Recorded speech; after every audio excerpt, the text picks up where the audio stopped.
Okay, welcome everyone. Thank you for attending the joint Civil Service and P&A Senate event today. My name is Lee Allen and I'm a senator on the P&A Senate. We are delighted to see such a great turnout for this virtual event.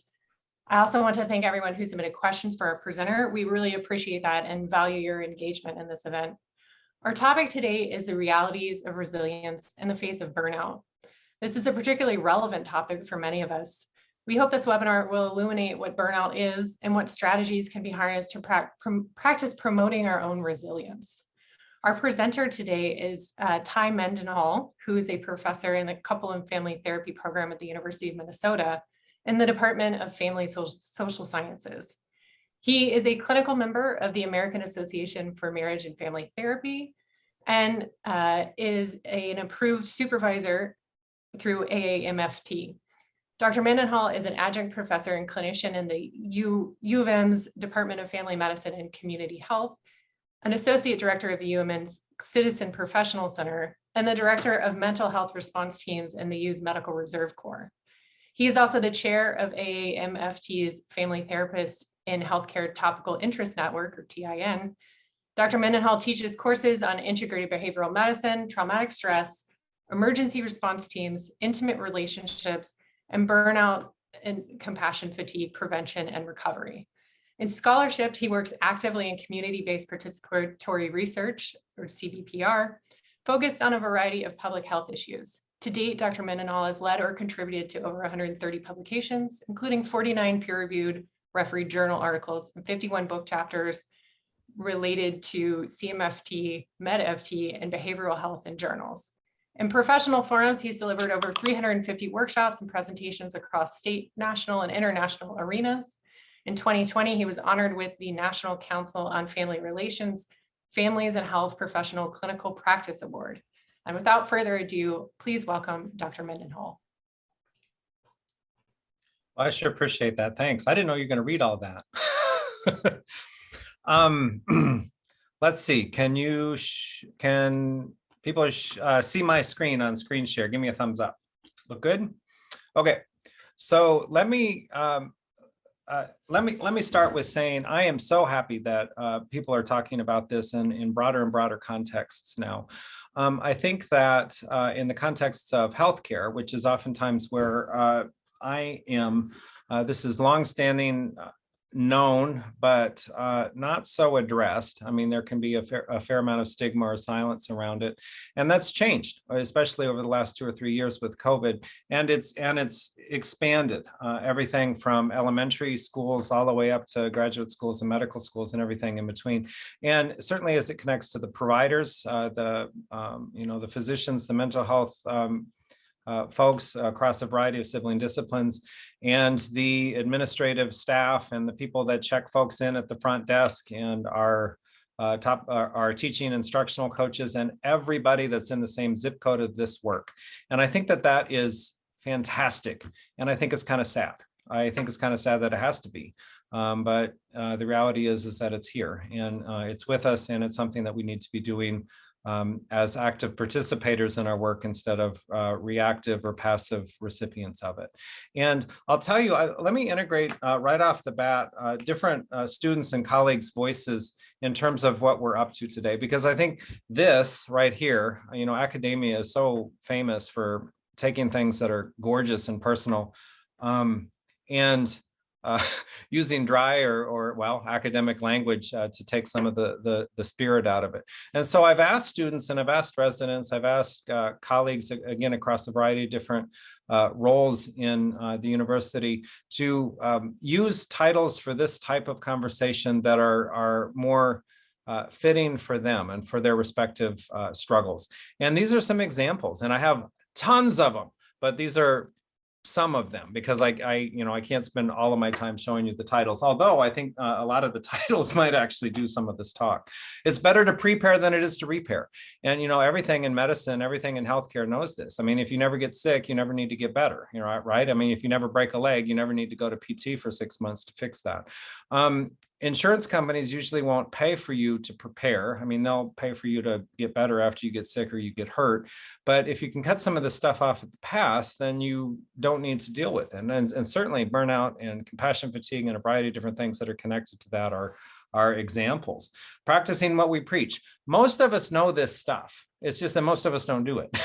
In healthcare, we certainly see this. I mean, we're post-call living on caffeine and candy bars, burning the candle at both ends, doing everything that we know that we shouldn't. And we talk to our patients about the importance of a balanced lifestyle, a good diet, date night, at the same time that we're not doing any of these things in our own lives.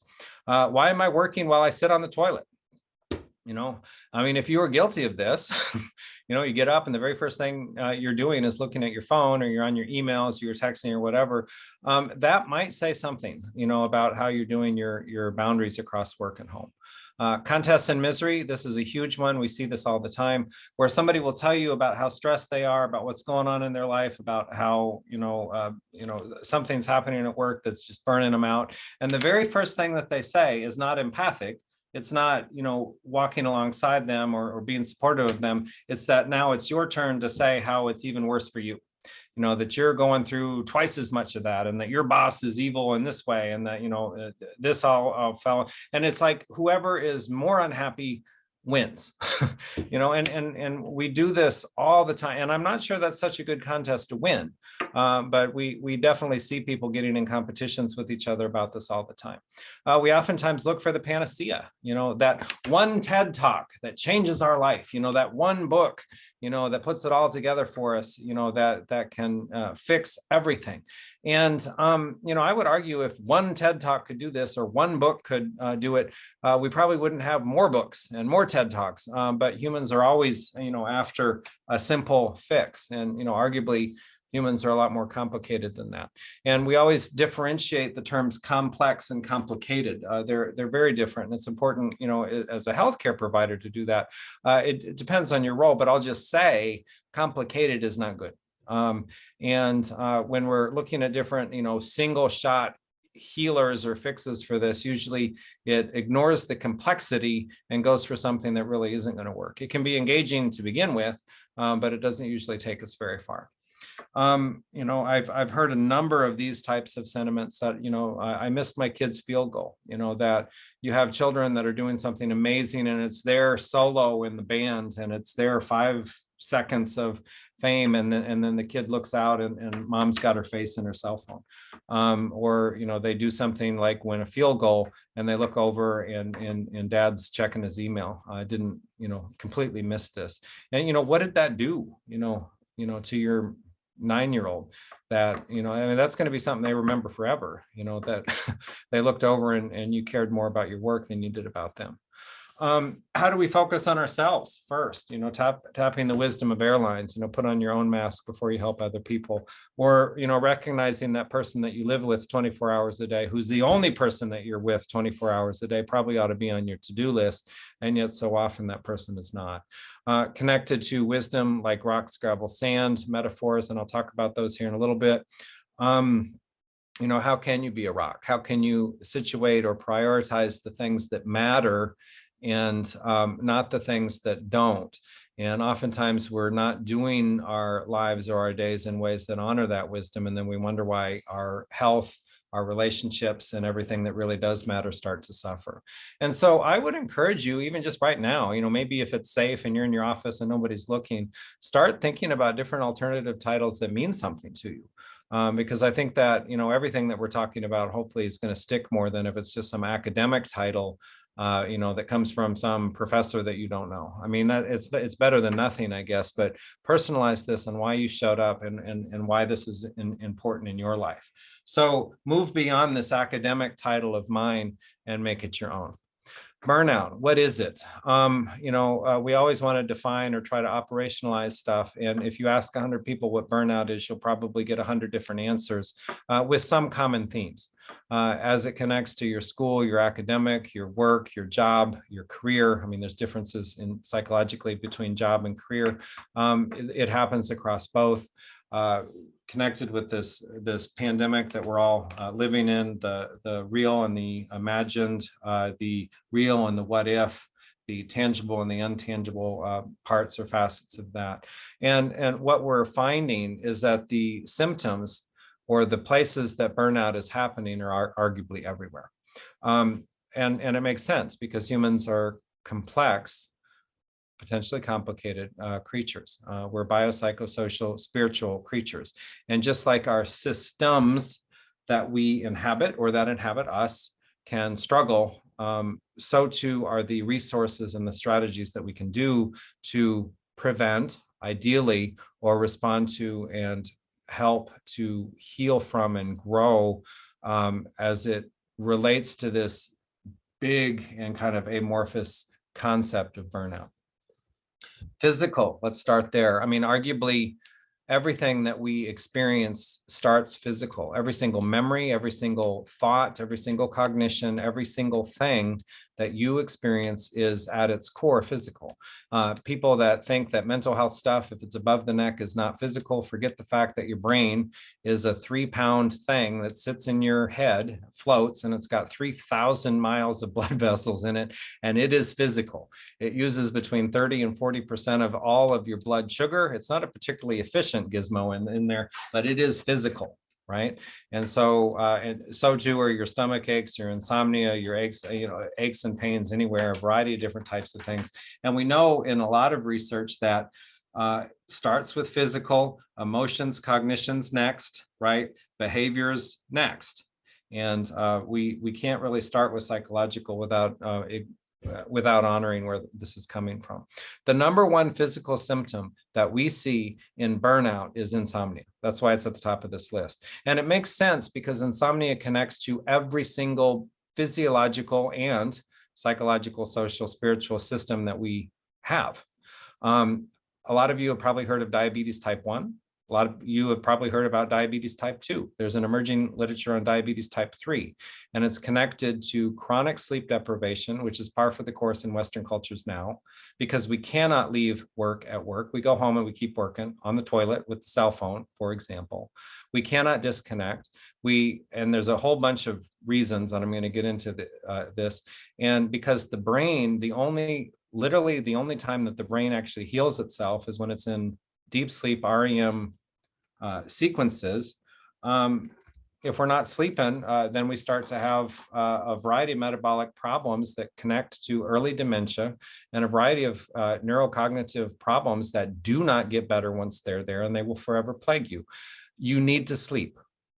And I'm going to talk about that here in a little bit in terms of the ways that we can respond to and do burnout prevention and mitigation better, but it starts there.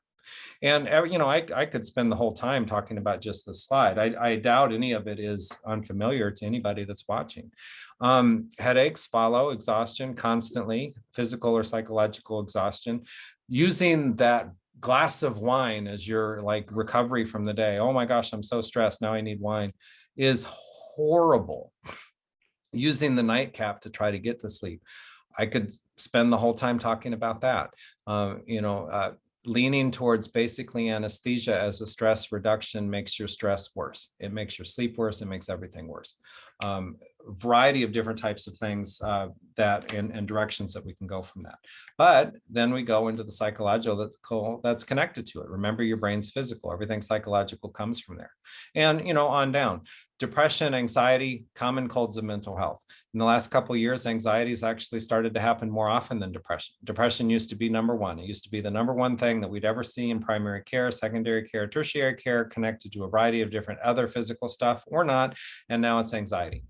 It's anxiety, worried about the ambiguities of the future. How am I going to connect these dots? How do I, navigate my 24 hours in the day? And I don't know how. Right? Exhaustion, irritability, I'm having outbursts. If you as an adult kick a chair, punch a wall, behaviorally, that's like the 3-year-old throwing a temper tantrum. 3-year-old, okay, doesn't know how to manage themselves yet. They need to grow up. 30-year-old kicking the wall, punching, the wall, knocking over the chair, slamming a door.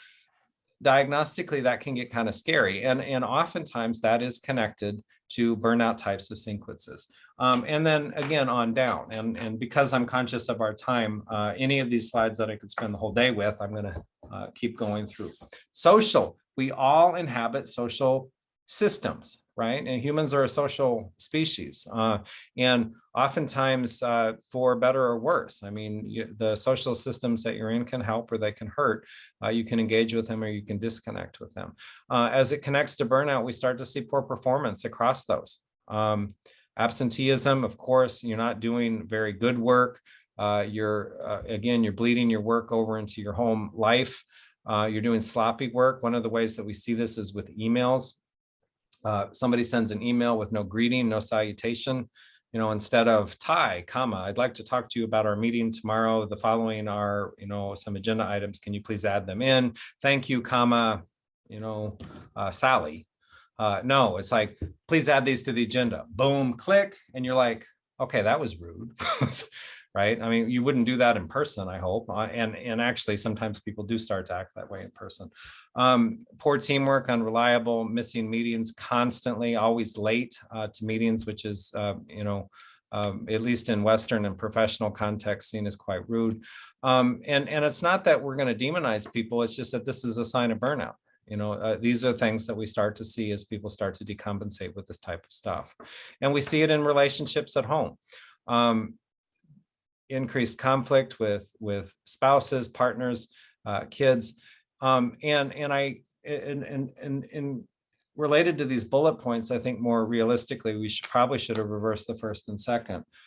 Usually, what happens in burnout first, or most often in a statistical way, is that we start to neglect the relationships that mean the most to us. So we come home and instead of engaging or talking with our partner, we're back on our cell phone.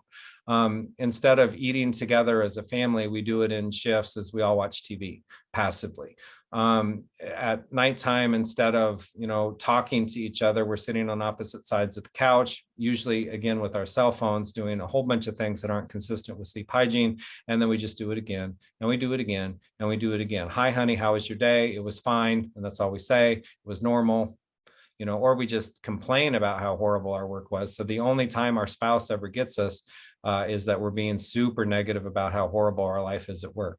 And then you can get into the contest of misery and they do it back. And then it becomes this kind of, complaining session on who's got the worst job. And if that's the only time you have with your partner, then, it's no wonder that everything that got you together in the first place starts to erode. Spiritual symptoms, these are huge, and research on this is a lot more fuzzy, and frankly, it's a lot newer. A lot of researchers in social science have shied away from this because as soon as you bring up spirituality or religion, somebody's going to jump on you and tell you you're doing it wrong, or somehow, excuse the pun, I guess, demonize you for the ways that you look at it. It's not religion. I mean, it's not, frequency of church attendance. I mean, that's been going down for years. But this spiritual crises that a lot of times people have when they start to burn out is hard because oftentimes in the context of crises, that's where we go. However you define God, him or her, or them, is oftentimes seen as a place of some type of safety or some type of hope. And when you start having a crisis of faith or a crisis with your God, I mean, there's a variety of ways that this looks. I mean, if God is all loving and all knowing and all powerful, then God certainly wouldn't have allowed COVID to happen, right? I mean, all loving wouldn't have had it happen in the first place. All knowing would have seen it coming, and all powerful would have stopped it, right? And so, and you could apply that to a variety of different things, but as soon as people start to narrate or experience their God as having let them down, then they've lost another resource in their life. And that can be really hard because then where else are you going? And so when or as we're experiencing any variety of this type of stuff, you'll notice again that it's biopsychosocial, spiritually complex. It is messy. And of course, there isn't one magic pill that's going to fix it. There isn't one magic book that's going to fix it. There isn't one magic TED Talk that's going to fix it. There isn't one magic diet, one magic exercise plan, because none of those address every single system that's going on. And none of those address the complexity in which all those systems impact each other. It's kind of like when you have a mobile or wind chime thing that's hanging on your deck in the backyard. I mean, you hit one and they all move, right? Everything's affected by this.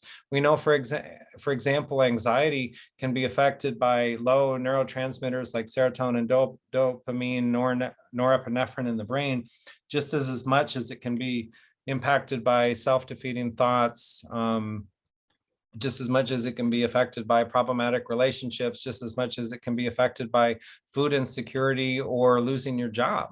I mean, biopsychosocial, and then of course, diagnostically, you get, anxiety, generalized anxiety disorder. So where's it coming from and how do you fix it? It depends on who you're talking to, right? And so we need to be complex also about the ways that we prevent or about the ways that we respond. Nobody, and I'll just raise my hand and just identify myself with this group, is free from this. I mean, just because I talk about burnout doesn't mean I haven't had it. Just because I talk about burnout doesn't mean I've had to not had to respond to it. I mean, I'm human just as much as you are. I'm human just as much as any of my patients are. And, I think that half the battle sometimes is being, humble about that, because as we start to have conversations about it, we get complex, and we should. Humans are complex. Okay. Definitions of resilience, similar to burnout. There's many of them. Okay. There's many of them. So what are the common themes? And I think that this is important as we remember that we're human, because it's not about being the tough superhero from like a Marvel's movie, right? And a lot of times people think that resilient people are just impervious to stress, and they're not. I mean, the most resilient people I know have been through hell and back enough times to know their way around. And that's part of, for a lot of people's journey, how they've become resilient. And the metaphors, and they've been longstanding, connected, for example, with the alcohol and drug addiction and abuse and recovery literature. They've known this a lot longer than anybody else in healthcare, is that, for example, if you've heard of the term dry drunk, or somebody that's in treatment that's dry, 6 months dry, they haven't been drinking for 6 months, but it's like the metaphor is perfect. It's like a dry twig, and as soon as there's some stress put on it, it's going to snap. And, sobriety is not about being dry, and it's about having the capacity to bend. It's about having the capacity to adapt to stressors instead of doing okay until those stressors come along again. And this ability to adapt, to manage, to fall down and get back up is what resilience is about. I would say also, it's not about escaping from work. That's another huge mistake that people think about resilience. It's not that simple. Oh, I'm going to protect myself from burnout from work by not being at work. If psychologically you're still at work, you're going to still burn out. And the other verse for that is that there's different things that you can do or arrange in work. My hope is that you enjoy your work. I mean, if you go to work and you don't enjoy work, you're going to be a lot more likely to burn out from it. And so how can you, and we're going to get at some of this, how can you, orient your life so that work is a good place to go, but you leave it there when you go home, right? Resilience isn't about escapism from work, not any more than it is about being tough from anything that comes your way or gets in your path. Okay. So in the ways that we promote this, just like the ways that we assess for it, let's go across that biopsychosocial spiritual complexity that makes us us, right? And this is, purposefully, and I would encourage you enthusiastically to get away from the idea that there's a panacea. Just like this, my hope is that you didn't come here thinking that you're going to get the panacea. Step 1, step 2, and then you're going to be totally okay. No, it's not that. Okay. But just like I think it was Einstein that said, like, if you have an hour to solve a problem, spend 50 minutes assessing it and 10 minutes fixing it. Take a look at where you've been so you can guide where you're going. And if we go, and I'll go across the same systems, let's start with the physical self. Yeah, and I remember, if you remember, I said that as people start to decompensate with burnout, one of the very first systems in the physical arenas that starts to struggle is our capacities for sleep. And sleep influences everything. Pick a physiological system that you have. Doesn't matter which one, just pick one. Could be your immune system, your endocrine system, your cardiovascular system, your neurological system, your neurobiological system, whatever. Pick a system. It's going to function poorly in the context of sleep deprivation or just in the context of bad or erratic sleep. Okay. And so we've got to attend to this. This is one of the best ways to prevent burnout. And it's one of the first things that we oftentimes work with folks in terms of recovering from it. So and let me just talk about this for a second, and I'll come back to that list. And some of you might be thinking, why is he talking about sleep? I thought this was an anti-burnout talk. Yeah, I'm talking about sleep. Okay. Everybody that has a pulse at some point in Western culture has to take a psychology class, in high school or in undergrad or wherever. I mean, you can't like reside in Western culture and not have to take a psych class somewhere. That's one of the reasons why talking about sleep isn't so hard, because most of the time people remember like the major players in the psychology history. We've all heard of Freud, right? We've all heard of Skinner, we've all heard of Pavlov's dogs, right? And so if you remember Pavlov was awesome. He was the person that really kind of invented and figured out how what we call classical conditioning and operant conditioning were working. It's basically about how humans associate stuff, right? So, and humans associate stuff all the time. We associate like holiday songs with happiness because, they're the holidays. We enjoy that. It's why like every season, holiday songs will come back and forth on the radio. We associate the smell of our grandmother's cooking or houses with, nice memories, from childhood.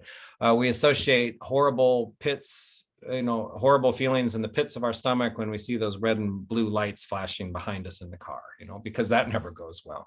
We feel depressed when we hear a song that reminds us of an ex, because that was the song that was playing at your first kiss and it seemed so great, but you broke up, and now every time you hear that song, you're depressed because it reminds you of the ex. Humans do this all the time. You pour food in the dish and all of a sudden your dog runs to the kitchen because they heard it. That's Pavlov's dogs, right? Here's these dogs, they're hanging out, minding their own business. Here's a bell, gives them some food. They like the food. Here's a bell, get some food. They like the food. Here's the bell. Now they're starting to slobber all over themselves. Why? Because they know there's food coming. Those two things had nothing to do with each other to begin with, but they got paired. They got associated with each other. And so I ask you, and be honest, how many of you have a TV in your bedroom? How many of you look at your cell phone in your bed, right? How many of you, when you can't sleep at night, how many of you stay there and you toss and turn in bed, and you're thinking, oh God, this sucks. It's like, you look at the clock, 3 a.m. Oh, tomorrow's going to be awful. Oh my God, I have 10 meetings tomorrow. And this is the night I can, okay, I heard that breathing helps. And you look at the clock, oh God, it's 3:07. Oh, this is going to suck. Okay, progressive relaxation. I'm going to tense my muscles and let them go. Let's do that.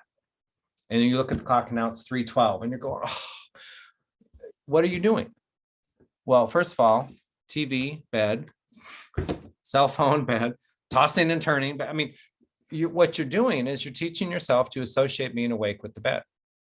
And even worse, especially with the tossing and turning, you're associating being awake and frustrated and angry and worried about stuff when you're in the bed. And so that's why you go through the next day like a freaking zombie. You feel like hell.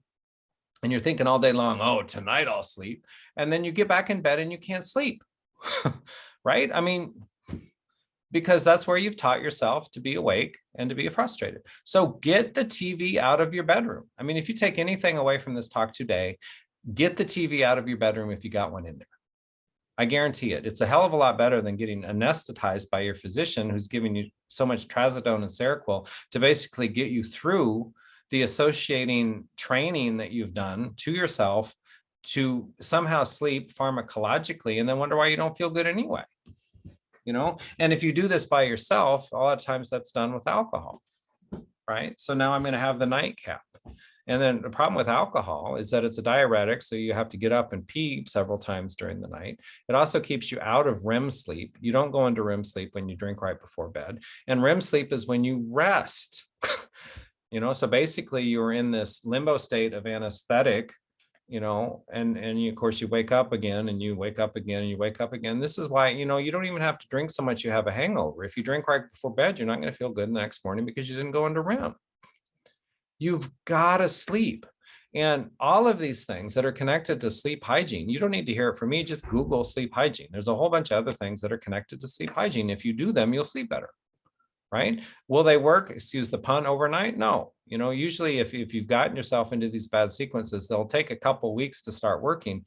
But, people, always ask me, oh, I took the TV out of the bedroom or doing this thing and I'm not sleeping very well. Well, how long ago did you do it? Well, 4 days ago. Hang in there. It will get better, and it will be better than relying on sleep pills, relying on alcohol, relying on these other things to really create an artificial sense of sleep. And one more thing about alcohol. Alcohol reduces serotonin production in the brain.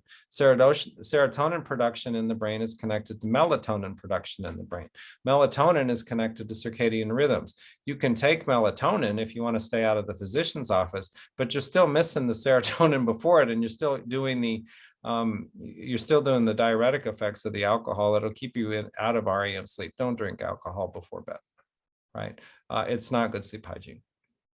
Okay, and then on down with the physical stuff, we know, for example, that if you exercise regularly or have physical activity, you will sleep better. Your brain will also produce more serotonin. We've had 2 RCTs, randomized control studies, that are big and counting, that have compared exercise to medicines that physicians can give you, and found both times that exercise actually makes the brain produce more serotonin. Not that medicine shouldn't be something that should be considered. I think any responsible physician or any responsible care provider should at least think about that, and it definitely helps some folks. But if you want to take a pill because you don't want to go exercise, I think you should probably look at that. Okay. Oh, it's January, it's too cold. Go to the mall. Every single mall in the Twin Cities area opens up early. They stay open late. It's a perfect place to exercise, and you can people watch. It's like the state fair. If you go to the Mall of America, you won't be bored. Just walk. Do something in physical exercise.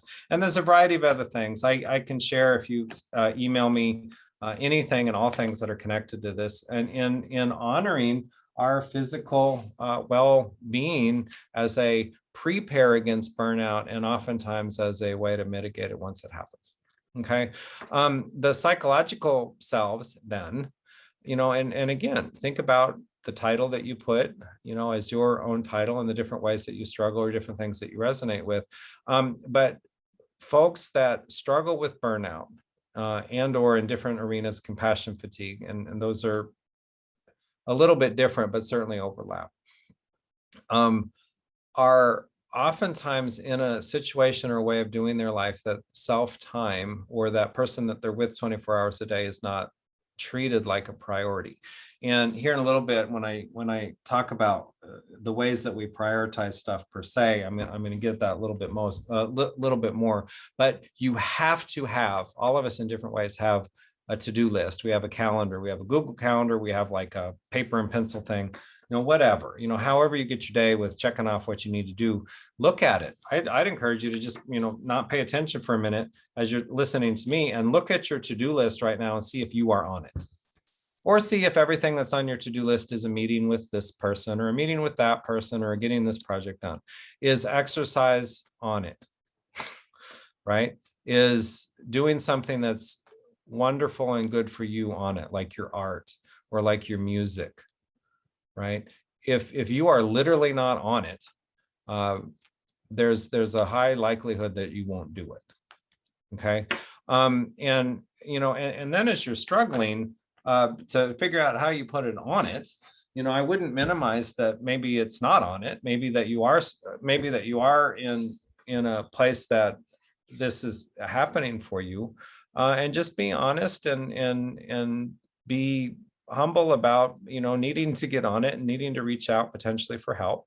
And when I say this and, seeking help if and when you need it, I'm not meaning necessarily a physician or a therapist. Sometimes it's the friends that we neglect. Hey, I haven't seen you for 6 months. I've been too busy. No, I mean, you get what you prioritize. Reach out and grab your friend, go out with your friend, pick up where you left off. Because a lot of times just laughing, hanging out, spending time with your friend is going to be better than a meeting with your therapist anyway. Your friends have been there longer, they'll be there longer. Is it date night with your spouse? Do things that are good for you. Overlapping into social, like your spouse, like your kids, like your friends.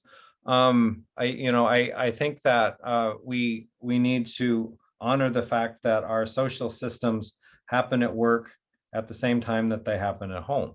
Okay. And burnout, because it's usually connected to work, if we can parallel some of these things together, it can start to make more sense, because again, we're doing it on purpose instead of reactively.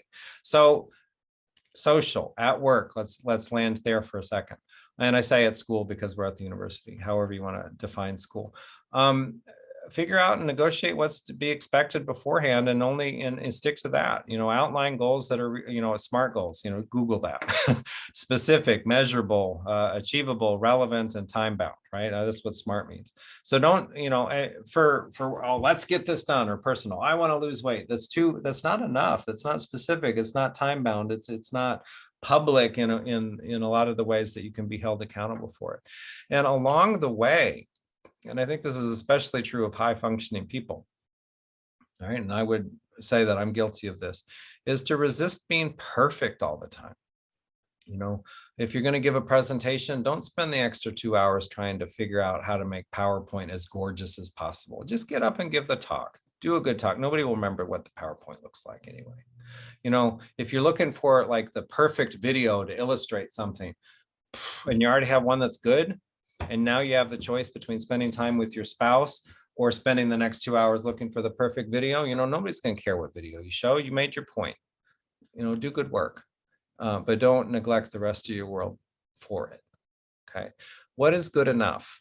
I think if we do that, everything can be different. I have students that beat themselves up because they didn't get 100%, they got 98. And I'll tell you, the students that got 97 and were happy with it are more mentally healthy students. And, there's a fair amount of research that shows they'll probably have a better life course altogether for it. And that could be a whole nother talk, but perfectionism makes us sick. There's nothing good about it. I mean, if somebody's like an airplane mechanic, okay, be perfectionist. But in most fields, I think we can do really good work and be really good to the other facets of our life. Okay.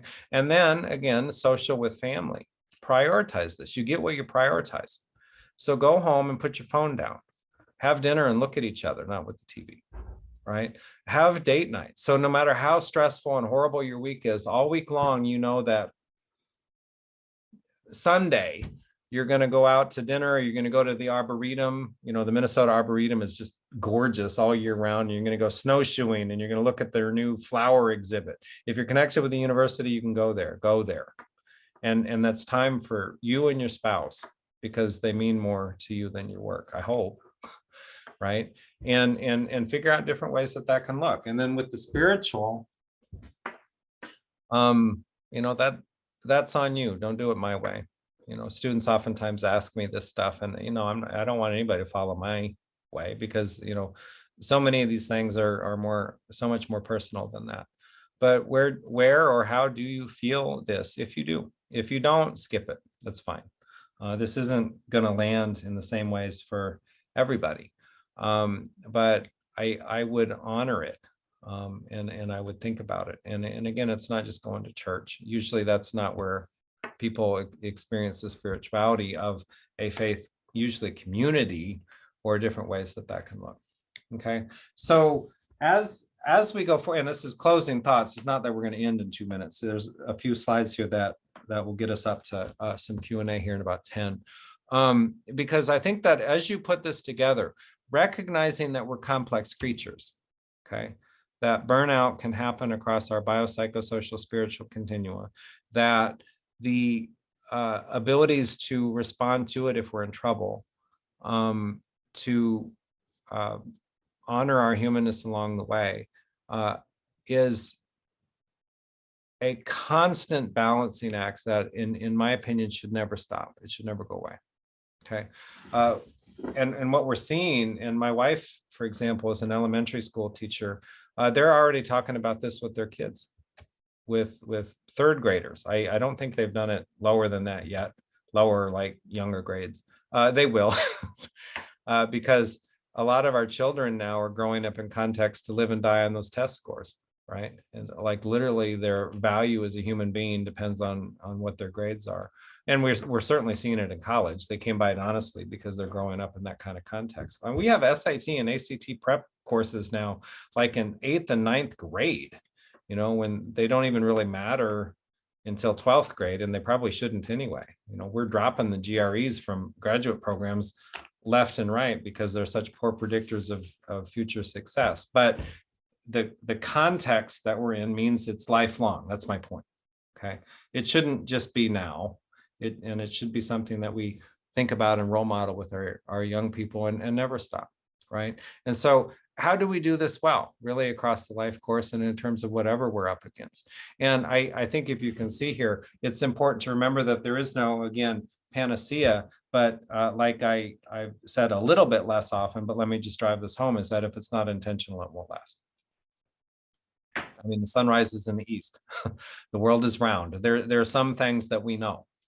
And we know that if it's not intentional, it's not going to last. And this is why it kind of bugs me, honestly, and I stopped doing it a couple of years ago. But every January, you know, everybody's making New Year's resolutions. And I'll tell you, New Year's resolutions don't work.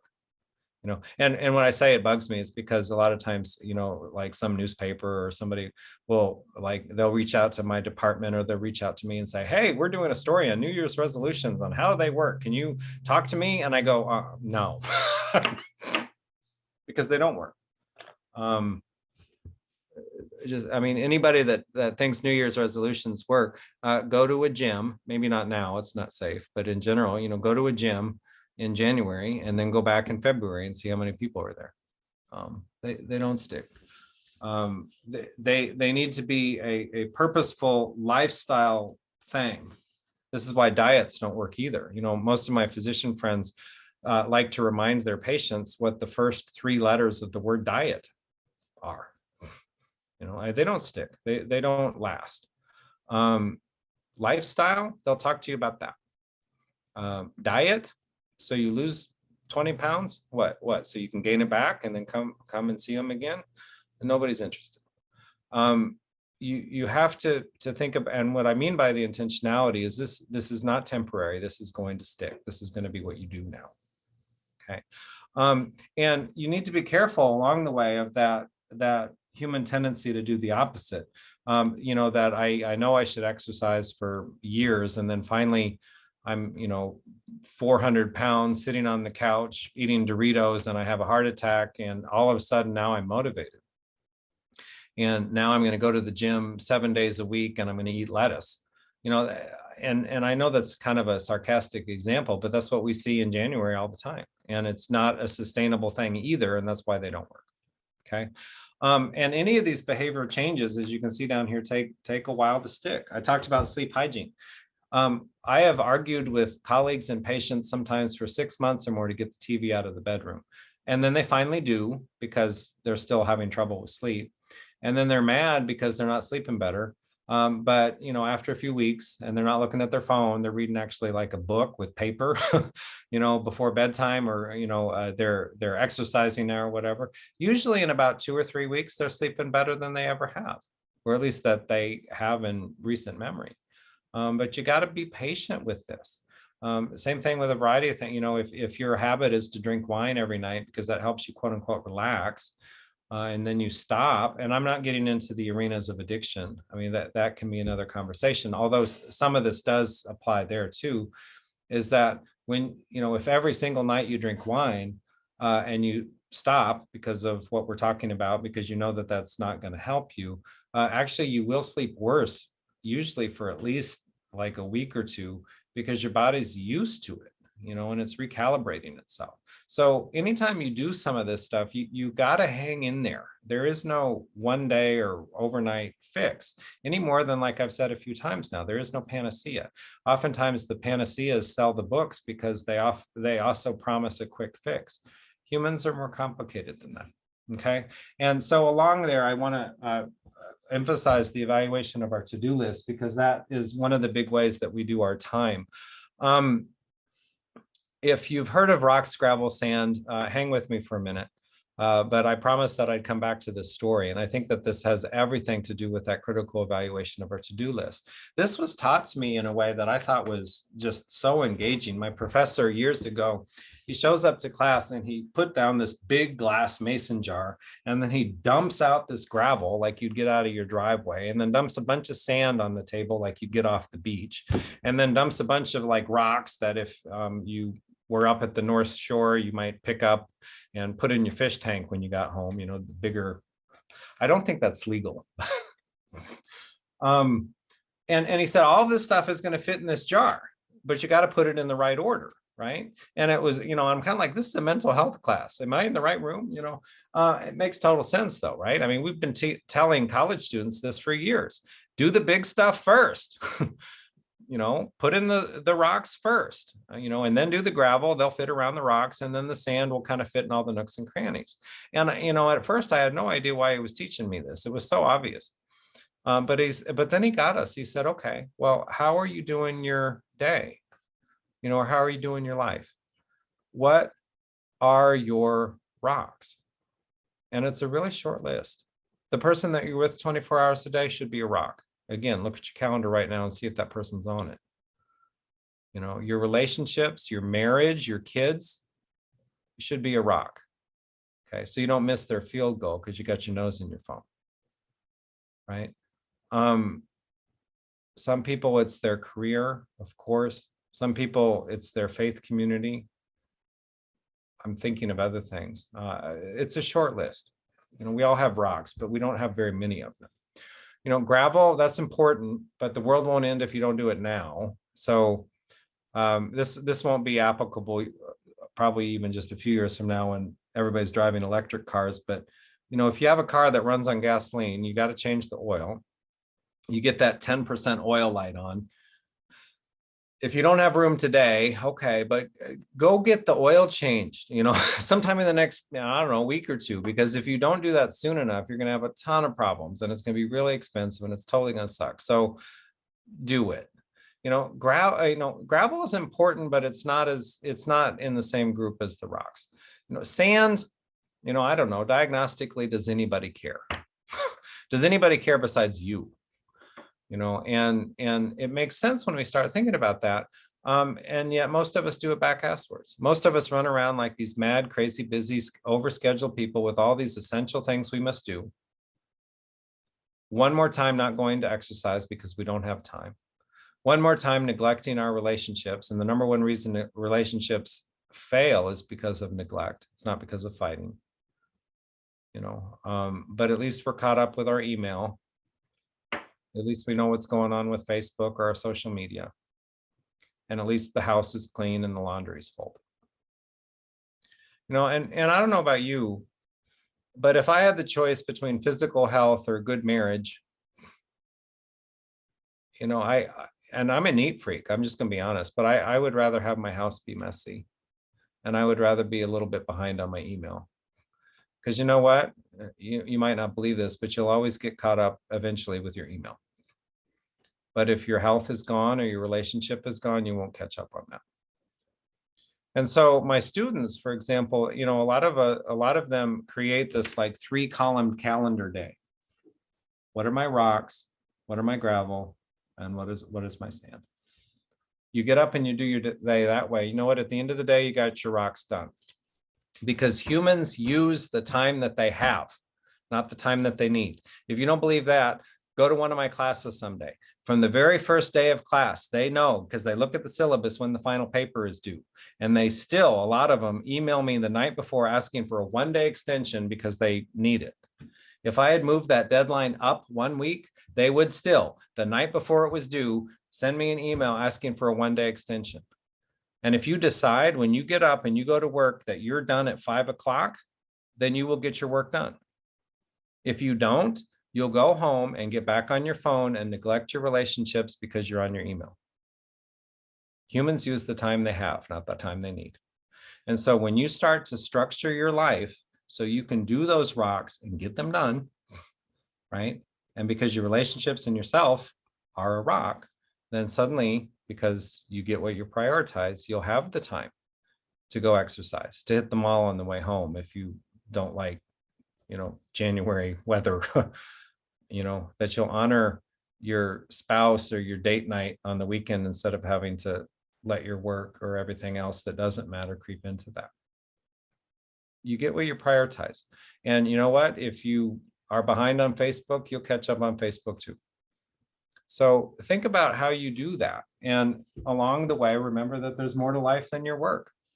And I think if you can be honest and human about that process, falling down 9 times, getting up 10, you can enjoy the journey, not lose your humor about it, co-own it with your spouse or your friends, and ultimately be better for it. Deal? Okay. That's what I have. I promised to end with 10 minutes to go, and I have 8 minutes to go, so I was close. And I will say, as we start to open this up, I know that this is a topic that can sometimes feel a little weird to say, hey, my name is Sam. I'm going to tell everybody on this call my struggle. Can you give me your opinion? And I want to honor that boundary that you have. So if you want to shoot me an email or have a curbside consult that feels more safe or more comfortable, I'm always happy to do that instead. But I will stop now, and I know some folks have been keeping track of different questions, and maybe we can take it from there. Here we go. Hello. Sorry. No matter how many times you use Zoom, that mute button is elusive. So thank you so much. We've been getting a lot of great feedback. I think a lot of what you've said has really hit people where it matters. And the number of questions we have coming in is evidence of that. So we're not gonna be able to get through everything. So we're gonna have a nice long list of questions for you to that we might be able to hand over to you, but we do have a couple here teed up. Sure. One of the questions is, when recovering from burnout, is it best to find a new position, or I could say perhaps make the best of the position you have, like work-wise, especially in a time when a lot of people are leaving their positions? Do you have any thoughts on that? That's a great question. And I'm not sure that there's a single answer. If you are in a system that is sick, if you're in a structure where administration, for example, is abusive, or if half the staff have gone and your job duties have doubled, but your time or your income is not, there's more to life than work. And I would rather lose or leave my work and instead of lose my health or have my wife leave me, right? And so I think that there are some situations where it is better. And then there's other situations where you work on the system. And I'll tell you, for example, at the clinic I work at with mental health, we're down 1/3 of our staff right now. And we've had a number of collaborative conversations with who is there to figure out how to do this in a way that honors everybody's boundaries. And we've done good work. I think that a lot of times the hierarchies of different work systems don't talk with each other very much. And I think that there's different ways because we're all in it in different ways. And that's why I think my answer is that it depends. It's always better to get a new job or to leave an old job when you have a new one in mind. So, I mean, if you're going to put yourself in poverty or put a variety of folks at risk by just walking today, then not that isn't the best, but I would think about that hard. But I don't think if it's hard at work that you necessarily need to leave. I would say I can go further in that question. If whoever asked that wants to email me, I could give you a number of different ideas and resources about workplace health, because if your workplace system can be responsive to some of this, then you can be better for that too. Yeah, thanks. There were a lot of questions kind of along that lines. Maybe we'll have time to come back to one of those. But in the meantime, one question that we got was, can you address the differences between burnout and being underwhelmed? This person has seen it called bore out before. Are you able to talk on maybe some distinctions between being burned out versus bored? Versus bored, you said? Bored, or sorry, the term here was called bore out, being underwhelmed, maybe with, I don't know if that's life specifically, work Well, specifically. it's kind of like the diabetes type 3 literature that I'm talking about. It's newer. And because of that, there isn't as much on it, but it is hitting the radars of a variety of different people across a variety of different fields in the labor and market literature alongside the healthcare literature. And it can kind of connect, and I don't mean this in any way, shape, or form to, and I might risk sound elitist with the differences between career and job, but a lot of folks out there are underemployed.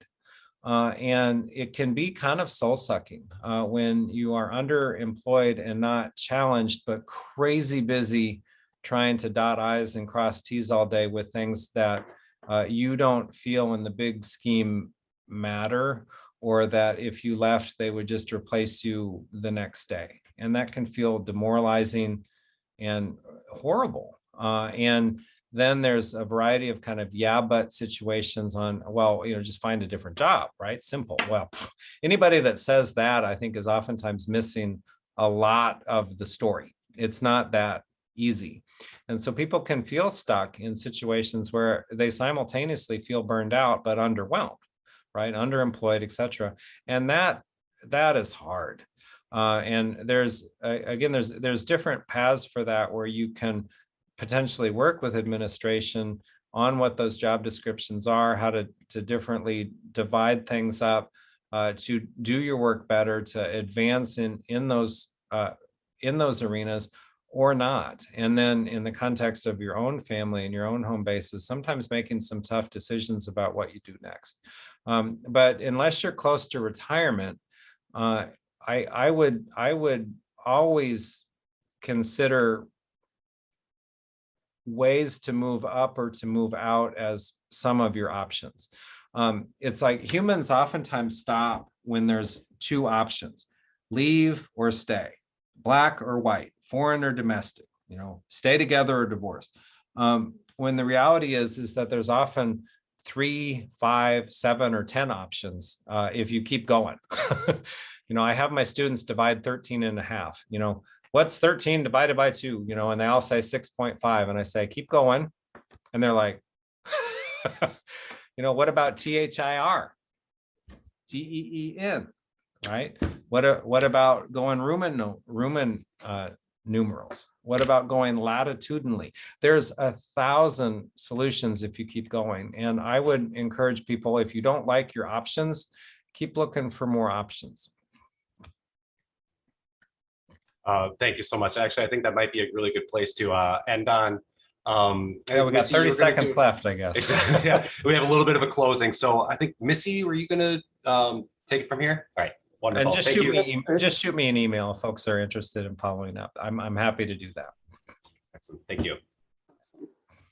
Thank you, Dr. Mendenhall. You are welcome. In closing, my name is Missy Juliet, and I am the chair of the Civil Service Senate. And on behalf of the Civil Service and P&A Senates, we want to thank you, Dr. Mendenhall, and everybody attending today. Your talk today and answering our questions about burnout and sharing about resilience was so relevant. Many of us have experienced and/or are currently experiencing burnout, as I can attest to, and it can be overwhelming. Your presentation, as you've seen from the comments, was extremely engaging and informative, with proven strategies to help us each face varying degrees of burnout. We really appreciate your time and expertise you shared with us. And for our civil service and P&A colleagues, please consider participating in a subcommittee or consider running for the Senate. Every voice matters. If you are interested in learning more about Senate governance, please visit the university website at usenate.umn.edu. We will be sharing a recording of this webinar with everyone who is registered, and an email will be sent out in the coming week. Additionally, it will be included in the civil service and P&A newsletters. Thank you again and enjoy the rest of your day.